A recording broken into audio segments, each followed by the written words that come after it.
Il y a une différence fondamentale entre les mots et la parole. La parole est l'esprit dans les mots, l'énergie créative dans les mots. La parole produit chez l'homme ce que les mots doivent créer, c'est-à-dire le choc. Car la parole est le pouvoir de l'esprit et les mots sont le véhicule de l'esprit. L'esprit se situe dans le mot, dans la forme, mais se déplace par la parole. Donc, le mot est à la parole ce que la barque est à la voile. L'homme ne sait pas utiliser la parole, bien qu'il sache utiliser les mots, et il ne sait pas utiliser la parole car il ne réalise pas que la parole n'est pas sienne.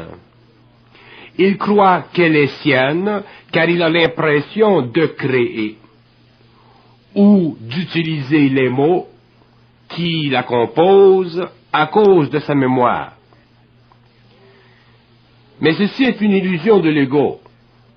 C'est pourquoi l'homme nouveau prendra conscience de la perte graduelle de la mémoire de l'ego pour découvrir la présence de l'esprit, de l'énergie créative qui sera sa mémoire nouvelle. Lorsque l'homme aura perdu la mémoire de l'ego, la mémoire subjective de l'ego, il verra bien que c'est l'esprit qui l'anime et que cette mémoire réelle est le pouvoir de la parole. Donc, la parole intervient dans la vie de l'homme conscient pour lui permettre de sentir la présence de l'esprit en lui, de l'intelligence créative en lui, afin de lui permettre, en plus, de réaliser l'intelligence complète de l'esprit, et donc de prendre conscience de la nature cosmique de l'intelligence. La parole protège l'homme contre la vie inconsciente lorsqu'elle est présente en lui, car elle fait partie de la nouvelle vie de l'homme conscient. À partir du moment où la parole protège l'homme, il n'est plus sous le contrôle des influences planétaires, car elle est trop puissante pour ne pas être réalisée par l'ego. La parole consciente est tranchante, car elle est esprit dans l'homme, donc elle possède un pouvoir vibratoire qui tranche, c'est-à-dire qui ne permet plus à l'ego d'être affecté par les basses vibrations ou les influences astrales contenues dans les mots mal utilisés par l'homme. Son tranchant est à la source du choc qu'elle crée dans le plexus solaire lorsqu'elle est parlée par ceux qui peuvent la transmettre, la créer. Mais la parole consciente ne peut être utilisée si l'ego est trop dense, car elle ne peut passer en lui s'il y a trop d'astralité qui lui barre le chemin. Il faut réaliser que la parole consciente vient d'un plan supérieur et très subtil de l'homme. Et bien que l'énergie soit puissante, elle ne peut traverser les régions trop assombries d'un ego, trop planétaire et trop astral. La parole de l'homme nouveau ne pourra plus faire interférence avec son esprit, car ce dernier prendra contrôle de sa parole. Et lorsque l'homme verra que son esprit prend contrôle de sa parole, que son esprit est dans sa parole, que son esprit est sa parole, il verra qu'il a perdu un peu de la mémoire subjective. C'est la mémoire de l'ego qui bloque la parole consciente et créative de son esprit. C'est l'inconscience de l'ego qui empêche l'homme de savoir par la parole et qui le prédispose à penser au lieu de parler créativement. Et lorsque l'homme pense au lieu de parler créativement, il se crée en lui une tension, une anxiété, car penser, c'est un mouvement planétaire et astral, tandis que parler est un mouvement cosmique. Plus l'homme se conscientise, plus la pensée devient de la communication et plus la parole devient parfaite. La parole consciente contient tout ce que l'homme a besoin de savoir pour bien vivre et bien comprendre la vie, car elle est issue de cette partie de lui qui est vie réelle et vie parfaite. Donc, l'homme nouveau parlera et verra et comprendra bien sa vie et celle des autres, car la parole consciente est universelle. C'est-à-dire qu'elle est totalement intégrée aux événements de vie, les plus susceptibles de créer sur le plan matériel une harmonie stable et croissante. La parole consciente diminue constamment le recul de l'intelligence créé par l'intoxication que l'homme vit dans l'expérience du mot parler inconsciemment. Tant que la parole n'était pas sur la terre, l'homme devait penser avant de parler, s'il voulait parler avec une certaine intelligence. L'homme nouveau n'aura pas à penser à ses paroles, car elles ne se penseront pas. C'est-à-dire qu'il ne pourra pas y faire attention, car elles ne seront plus sous la domination de l'ego. L'ego peut faire interférence avec la parole lorsqu'il possède suffisamment de réflexion. Mais lorsque la conscience supramentale se manifeste et que l'homme va graduellement vers un état de fusion plus marqué avec les forces en lui, il ne peut, cet ego, faire interférence, car la fusion, de par sa nature, enlève à l'ego l'occasion du mot. C'est-à-dire que le mot, donc, la parole, ne lui appartient plus, dans le cadre d'une illusion psychologique du moi intérieur. Elle appartient et fait partie de sa conscience supérieure. Donc l'ego ne peut plus utiliser la parole planétairement. Il doit l'utiliser en fonction de sa nouvelle intelligence et ceci crée la nouvelle conscience de l'homme nouveau, de l'homme psychologiquement renouvelé. La parole consciente tue à jamais la parole inconsciente chez l'homme. Et son pouvoir est toujours grandissant, ainsi que sa conscience. C'est pourquoi la revision de l'attitude de l'homme est totale dès qu'il s'aperçoit des changements vibratoires en lui qui s'opèrent. Il s'aperçoit que la parole n'est pas aussi gratuite qu'il se l'imaginait dans son passé, pendant sa vie inconsciente, et qu'elle se développe selon le changement vibratoire dans le mental supérieur. La parole doit instruire l'homme. Si elle ne l'instruit pas, elle n'est pas le produit de son identité avec la lumière en lui ou l'énergie créative en lui. C'est pourquoi l'homme nouveau sera sécurisé par la parole, car elle lui indiquera son niveau d'esprit. Et le niveau d'esprit de l'homme se mesure vibratoirement lorsqu'il a pris conscience de la mécanicité de la pensée subjective et de la créativité de la pensée objective ou universelle. Tant que la parole ne rapproche pas l'homme de lui-même, elle l'éloigne, car elle n'a pas de lumière suffisante pour créer en lui constamment, de façon permanente, un lien entre lui-même et la partie cosmique de lui-même. Et ce lien doit se développer, car autant la parole est la manifestation extérieure de l'intelligence intérieure, autant la pensée objective et communicante permet de s'assurer de sa perfection lorsqu'on doute d'elle.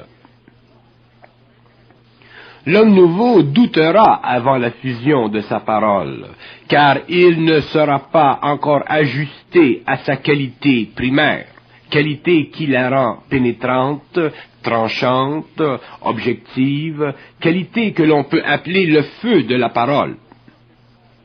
Feu dans ce sens que ce n'est pas la forme qui compte, mais l'énergie dans la forme. Et cette énergie ne peut être ressentie comme venant hors de l'ego que lorsque l'état de fusion est suffisamment avancé. L'inconscience de l'involution a voulu donner aux mots une importance capitale, car les mots devaient servir à développer la faculté intellectuelle de l'homme. L'évolution retirera des mots l'importance qu'ils possédaient pendant l'évolution, afin de libérer la parole qui a toujours été prisonnière des mots. La parole doit être libre, car elle représente le pouvoir de l'esprit sur le plan matériel. Si elle n'est pas rendue libre, l'esprit dans l'homme ne peut se manifester qu'à travers l'ego et ses mécanismes subjectifs. La parole doit entraîner l'homme de plus en plus loin dans la compréhension des mystères, car elle est la clé à ce travail de développement créatif de la conscience humaine.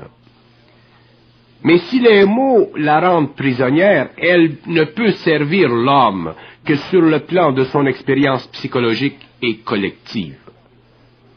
L'être humain individualisé apprendra à se servir de la parole pour mieux comprendre l'infinité de tout ce qu'elle peut rendre, avant qu'il ne passe à l'éther, pour comprendre l'infinité en fonction de l'expérience de la conscience de son double, activée par l'énergie pure de son esprit, sans le support matériel du cerveau physique. La parole et le mot doivent être rendus simples, c'est-à-dire que sans l'illusion de l'ego ou sa réflexion, la parole et le mot peuvent être rendus simplement, afin de ne pas trop colorer la communication entre l'esprit et l'ego.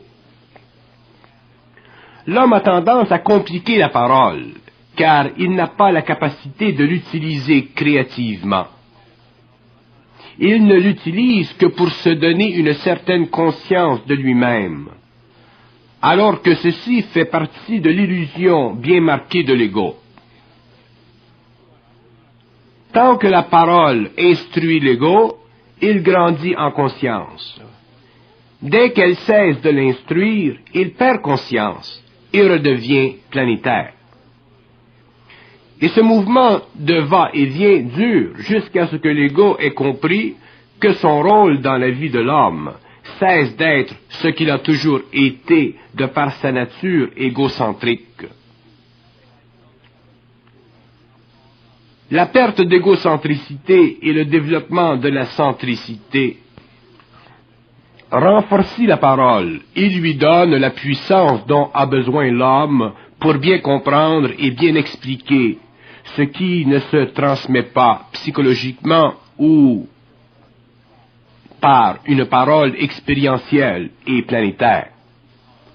La parole doit traduire devant l'esprit de l'homme la conscience atomique de la mémoire universelle de l'homme, de la mémoire nouvelle de l'homme, afin qu'un jour, au cours de la 7e évolution, l'homme puisse être esprit, c'est-à-dire sans besoin d'une forme matérielle pour imprimer dans la conscience universelle le fait de son expérience planétaire.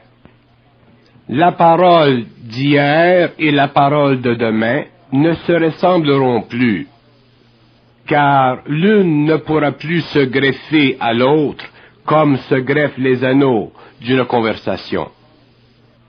L'homme connaîtra deux conversations, une pour ceux qui ne comprendront pas la parole et une autre pour qui la parole sera la vie de leur conscience supérieure, exécutée par la voie du plan mental supérieur. Et cette dichotomie de la parole sera le signe de la séparation des races. Et ceux de l'ancienne qui s'uniront à la nouvelle devront connaître la parole nouvelle qui sort de la bouche sous le contrôle de l'esprit libéré des chaînes égoïques de l'ancienne humanité.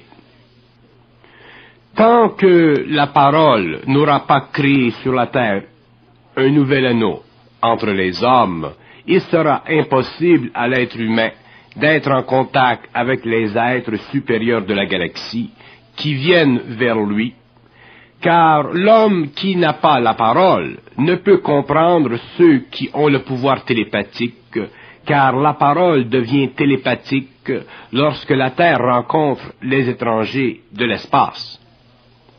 Et comme elle devient télépathique, elle doit être avant tout universelle, sinon l'homme est perdu devant ces êtres qui comprennent ce que l'homme doit comprendre par l'esprit en lui.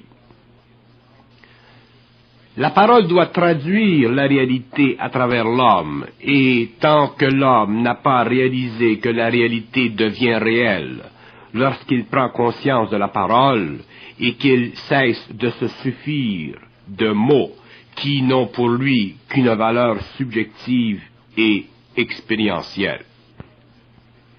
L'avenir de l'homme est dans l'utilisation de sa parole pour découvrir l'infinité de la connaissance et des lois de la vie. Sans la parole consciente, l'homme est perdu car il est obligé de penser subjectivement pour se remplir l'esprit ou le mental inférieur d'idées qui ne sont pas permanentes mais simplement éphémères. Et l'homme doit avoir des idées permanentes car tant qu'une idée n'est pas permanente, elle ne peut servir à construire la réalité psychologique de l'homme nouveau, puisqu'elle ne peut pas être absolument intégrée dans le mental humain supérieur.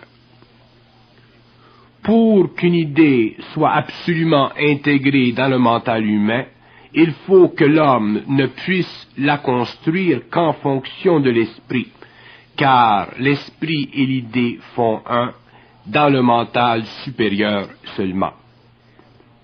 C'est ce que nous appelons la conscience pure. Mais l'ego de l'homme a tendance naturelle à vouloir s'assurer de l'idée. Et c'est l'erreur de l'homme, car l'idée n'est qu'une forme créée dans son mental pour créer dans sa vie en retour un mouvement qui doit l'acheminer dans la direction que voit et veut son esprit, son double. Mais à cause de son corps de désir, qui n'est pas encore ajusté à sa conscience supérieure, l'homme veut que l'idée convienne à son désir présent, lorsqu'elle ne doit servir que de forme pour le mouvement. Lorsque l'idée est exprimée par la parole, elle ne doit pas être perçue comme finale, tant que le mouvement n'a pas été finalisé. Mais la parole, pour autant, doit servir l'esprit qui crée l'idée, car ce n'est pas le but de la parole de donner finalité à l'idée. Son but est de véhiculer l'idée afin que le mouvement prenne place et se finalise. Si l'homme croit que l'idée et la parole sont un, il découvrira que ce n'est pas le cas, que l'idée n'est que la forme sous ou pour la parole, afin que le mouvement se fasse et devienne avec le temps finalitaire. L'homme nouveau n'est pas habitué aux lois de la parole, car il prend maintenant conscience de la parole, mais aussi possède une suffisance de réflexion dans l'ego pour empêcher que la parole devienne finalitaire. Et cette situation peut lui causer une certaine souffrance, mais cette souffrance est essentielle pour qu'il en arrive à écouter la parole sans s'y fixer au niveau de l'idée, afin que l'idée fasse son chemin et que la parole lui serve de véhicule. L'homme nouveau sera très psychologique, dans ce sens que sa conscience vibratoire pourra avec une très grande facilité clarifier le domaine subjectif de l'ego, afin de rendre ce dernier objectif en conscience. Mais la parole ne pourra faire ce travail chez l'homme que s'il peut l'écouter sans trop chercher à la rendre psychologique. La parole est un outil, un instrument puissant et créatif chez celui qui la possède, mais elle ne doit pas devenir pour celui qui l'écoute une peinture, un tableau idéationnel, car à ce moment, elle peut devenir un instrument de torture mentale pour élever la conscience mentale de l'homme à un niveau supérieur à l'ego. La parole consciente, la parole de la conscience supramentale, n'a plus la vibration de la parole inconsciente et planétaire. Elle crée chez celui qui la parle et celui qui l'entend un lien vibratoire occulte qui les liera dans un avenir quelconque ou qui les séparera. Cet aspect de la parole de l'homme conscient relève du pouvoir de l'esprit sur l'ego. Et l'impression créée par l'esprit sur l'ego est suffisamment puissante, ou puissante plutôt, pour permettre à l'être qui l'écoute de sentir au fond de lui-même une qualité particulière de cette parole consciente. Sinon, il réagira au niveau de l'ego et ne voudra pas entendre la parole consciente. C'est ainsi que se sépare la 5e de la 6e race. Plus l'être se conscientise, moins il peut contrôler sa parole ou la colorer au niveau de l'ego. C'est à partir de ce moment qu'elle devient un outil de l'esprit, de l'intelligence créative, de l'énergie, et qu'elle prend une dimension sociale. L'individu qui se conscientise prend conscience du pouvoir de la parole lorsqu'il réalise l'impact qu'elle crée chez l'être inconscient, mais sensible. Et de cette perception, il découvre que la parole ne peut être parlée sans conséquence, car elle a le pouvoir de lier ou de délier les liens entre les hommes. Tant que la parole demeurait un instrument de communication subjective, elle ne possédait pas le pouvoir créatif. Mais dès qu'elle devient un outil de travail créatif dans la vie de l'homme conscient, elle ne sert plus simplement à communiquer des idées, mais elle sert à lier entre eux ceux qui communiquent créativement afin qu'un jour, dans un avenir quelconque, ils puissent se reconnaître dans une même conscience, dans une même énergie, une même vie qui s'ouvrira selon le pouvoir de cette même énergie. La parole n'a jamais donné à l'homme ce qu'il a besoin pour vivre. Elle ne lui donne que ce qu'il avait à vivre. Demain, la parole doit lui apporter ce qu'il a besoin pour vivre, car elle fera partie intégrante de sa conscience créative de tous les jours. Et c'est par la parole qu'il découvrira ce qu'il a de besoin, car son besoin ne sera plus manifesté selon le corps de désir, mais selon l'intelligence créative de l'esprit en lui qui se manifeste par la parole consciente. Lorsque la parole est élevée à un niveau supérieur de conscience, les mots deviennent importants pour la première fois dans la vie, car ils indiquent l'intention du double. Ils indiquent ce que le double désire faire connaître, mais ils indiquent aussi ce que le double ne désire pas faire connaître, précisément mais simplement, selon une ligne plus ou moins évidente d'événements futurs, rattachés au plan de vie conscient de l'homme nouveau. C'est pourquoi l'être conscient écoute les mots, mais n'y croit pas, et entend la parole et ne s'y attache pas. Car les mots ont pour but de donner une direction à l'intelligence de l'ego, et la parole lui donner le support vibratoire dont il a de besoin pour aller dans telle ou telle direction, sans pour cela en connaître le but final. Il ne faut pas confondre la réalité de la parole avec le choc des mots. La parole est un courant d'énergie créé par l'esprit pour éveiller chez l'homme inconscient l'esprit qui dort. Donc, ce courant d'énergie, cette force de transformation qu'est la parole, est toujours particulière à la conscience de celui qui la crée. Si celui qui parle est conscient, le courant d'énergie est plus puissant et la parole plus vibrante. Mais pour bien parler, il faut être bien sensible à la présence en soi du double, plutôt que de l'ego. La moindre perception égocentrique diminue le pouvoir de la parole et ne lui permet plus de faire ce qu'elle peut sur le plan de la matière. La parole consciente se sert des mots pour créer des chocs à la conscience en évolution, et ces mots utilisés par la parole ne doivent pas être assujettis à l'émotion de l'ego. Sinon la parole perd sa force, et les mots perdent leur pouvoir, et l'homme souffre pour rien. La parole doit être prêtée à l'ego par l'esprit, par le double, sinon ce n'est pas l'esprit qui parle, mais l'ego qui jase. Et lorsque la parole est prêtée à l'ego, l'esprit entraîne l'ego à l'écouter en même temps qu'il parle. Et l'ego découvre l'intelligence de l'esprit et la beauté de l'intelligence de l'esprit.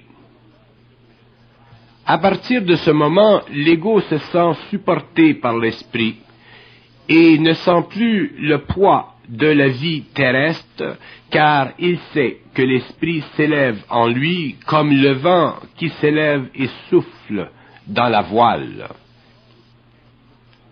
C'est par la parole que l'homme mesure la descente de l'esprit dans la matière. C'est par elle qu'il découvre son lien avec l'esprit, avec le double. C'est par elle qu'il mesure le temps, où le Fils de l'homme devient un fils de la lumière. La parole n'est pas seulement des mots agencés, elle est aussi, lorsque conscientisée, une traînée de poudre qui ne cesse de faire éclater, de faire pénétrer petit à petit l'énergie du double sur le plan matériel. Pour que la parole soit utile dans le monde de l'homme, il faut que l'homme soit utile dans le monde de l'esprit. Et pour que ceci prenne place, il faut que l'homme soit conscient de son esprit. Il faut que l'esprit et l'ego soient de bons amis et que les deux travaillent sur leur plan respectif,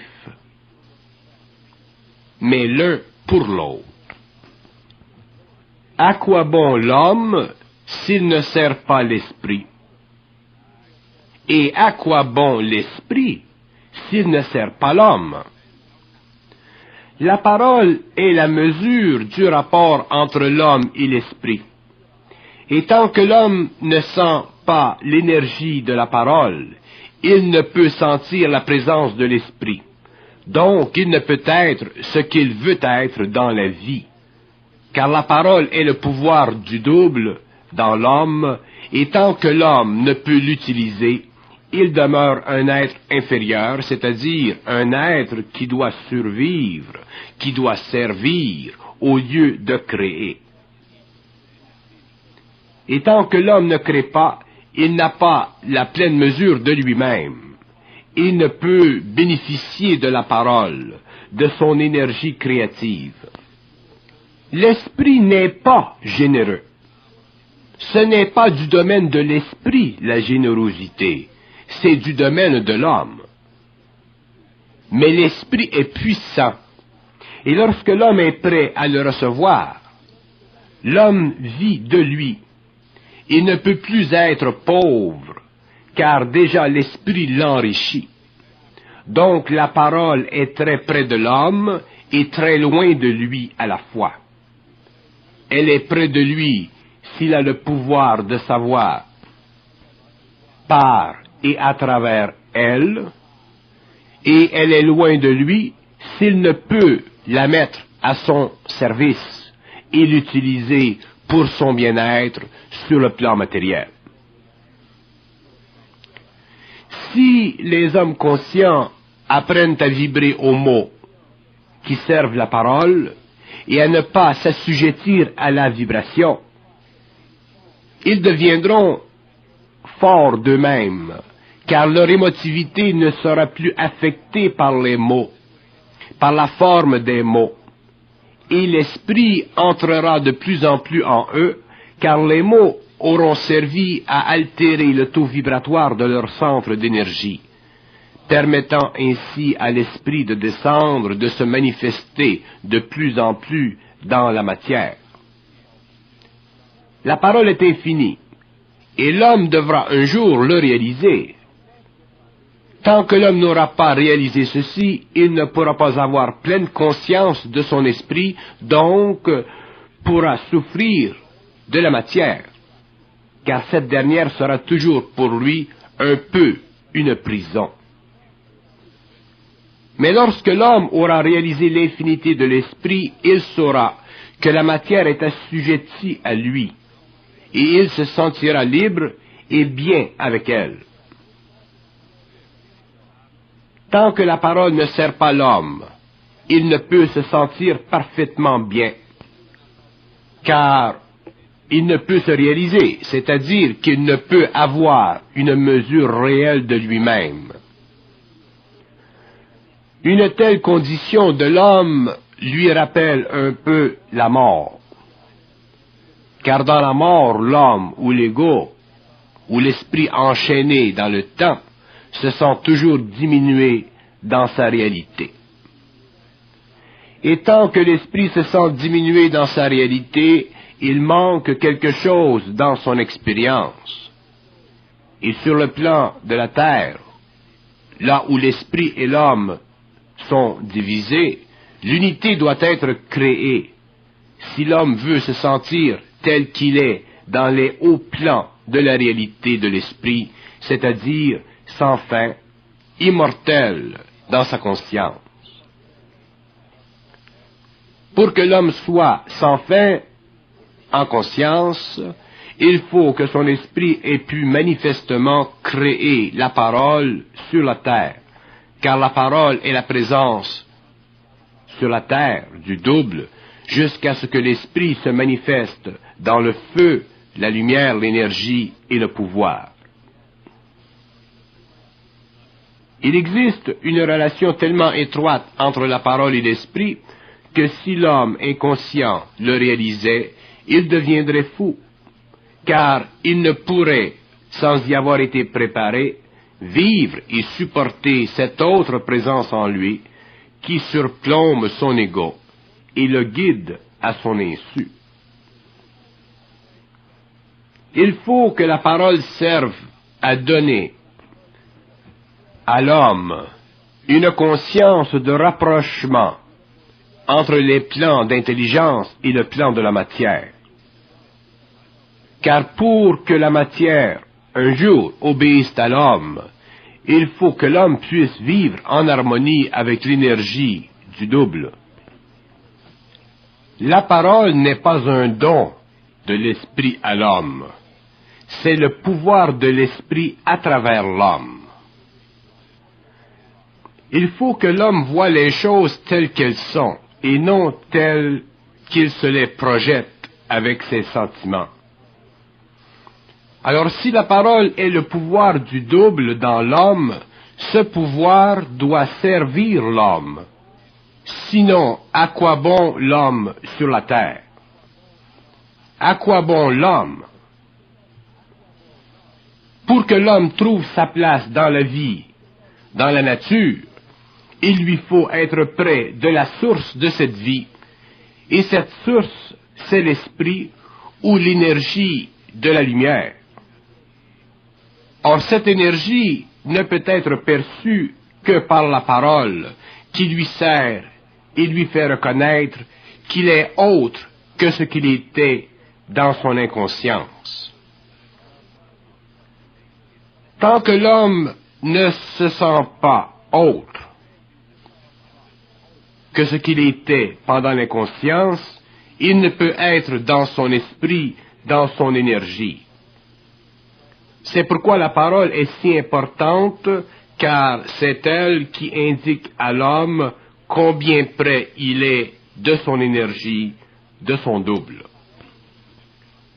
La parole est la mesure de la perfection ou de l'imperfection de ce rapport entre l'homme et son esprit, car elle sert de lien entre ses principes inférieurs et l'énergie de son double.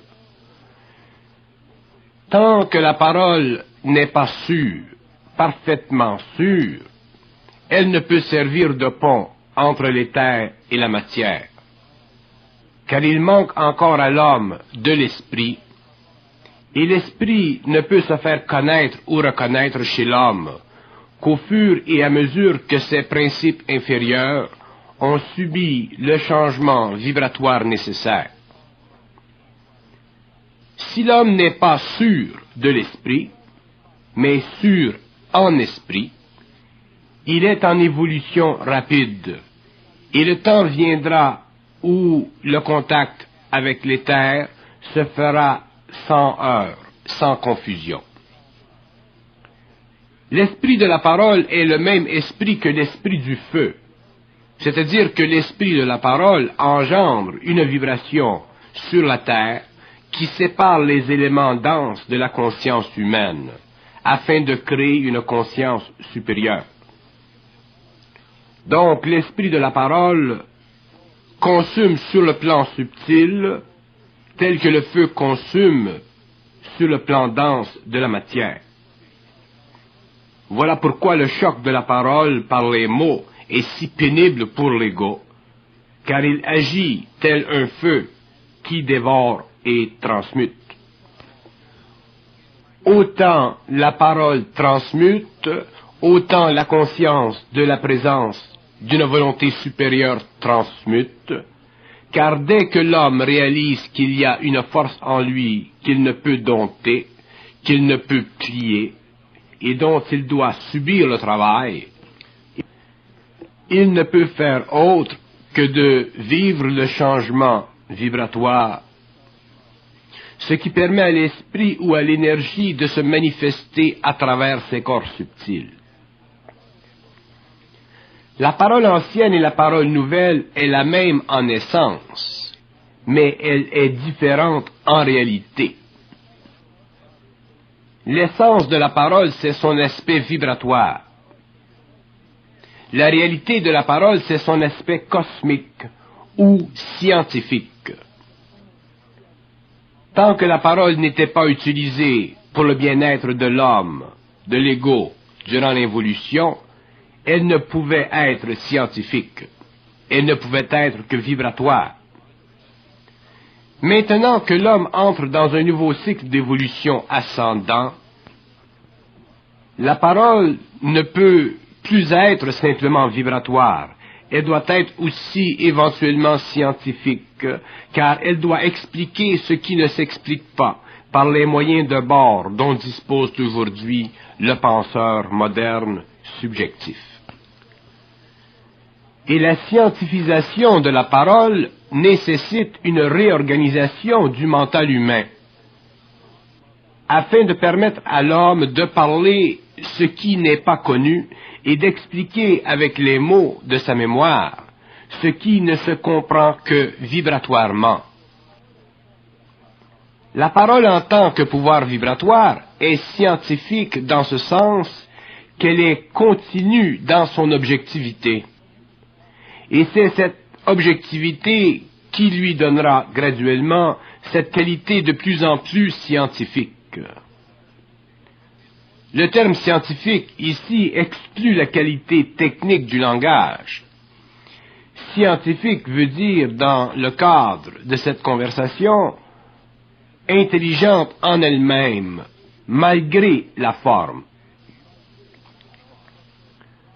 La parole possède l'homme lorsqu'il avance en évolution, car elle devient la réalité verbale canalisée par l'ego pour le bénéfice de l'homme. Une telle parole ne nécessite aucun support psychologique, car elle est totalement paralogique. Elle domine par son expression l'intellect, car elle est continue, et peut se faire et se défaire à volonté, afin d'expliquer les subtilités de l'intelligence créative qui se manifeste à travers l'ego. Pour comprendre la parole consciente, il faut comprendre le pouvoir vibratoire de la conscience qui la sous-tend. Ce pouvoir vibratoire fait partie de la nouvelle conscience de l'homme et devra graduellement se métamorphoser dans la magie de la parole. Mais ceci ne se produira que lorsque l'homme aura pénétré dans la conscience pure, derrière l'écran présenté à l'ego par ses sens. La parole telle qu'elle est connue aujourd'hui n'a aucune valeur autre que d'engendrer du mouvement dans le monde astral et sur le plan matériel. Elle devra éventuellement créer du mouvement dans les terres afin qu'un nouveau mouvement soit créé dans la matière. La parole est un outil pour l'homme cosmique derrière l'homme planétaire. Et ces deux hommes doivent se fondre en un seul afin qu'elles deviennent permanentes sur le plan matériel. Les mots servent la parole et non la parole les mots. C'est pourquoi les mots n'ont pas d'importance en soi. Leur importance naît de la vibration de la parole qui les lance dans le temps. Et la conscience donne à cette parole sa vibration. Donc toute vibration naît de la fusion entre le double et l'ego, et c'est cette vibration qui permet de dire que l'homme fusionné est un être invisible dans la matière, c'est-à-dire qu'il est un être régi par l'invisible avec le support de la matière. Mais la matière un jour ne pourra plus supporter la vibration de l'invisible, et c'est alors que le Fils de l'homme sera le Fils de la lumière. Et ce nouveau Fils engendrera sur le plan matériel, ce nouvel homme, une parole qui pourra sévir par son pouvoir contre les forces astrales qui, depuis toujours, ont dominé l'évolution de l'homme. Ceux qui vont vers l'évolution ne peuvent passer à côté de la souffrance que crée la parole vibratoirement, car elle doit être vécue, cette parole, pour que la parole ancienne de la 5e race disparaisse des rangs de ceux qui commencent à savoir. Et plus elle fera partie intégrale de la nouvelle conscience, plus son pouvoir sera actif, car plus il deviendra facile à l'homme conscient de ne pas être troublé par l'astral qui retient le pouvoir de l'homme. La parole déchirera le voile astral dans chaque être humain nouveau. C'est pourquoi chaque homme nouveau sera conscient de sa conscience supérieure, car sa parole la lui fera savoir, la lui démontrera malgré lui-même.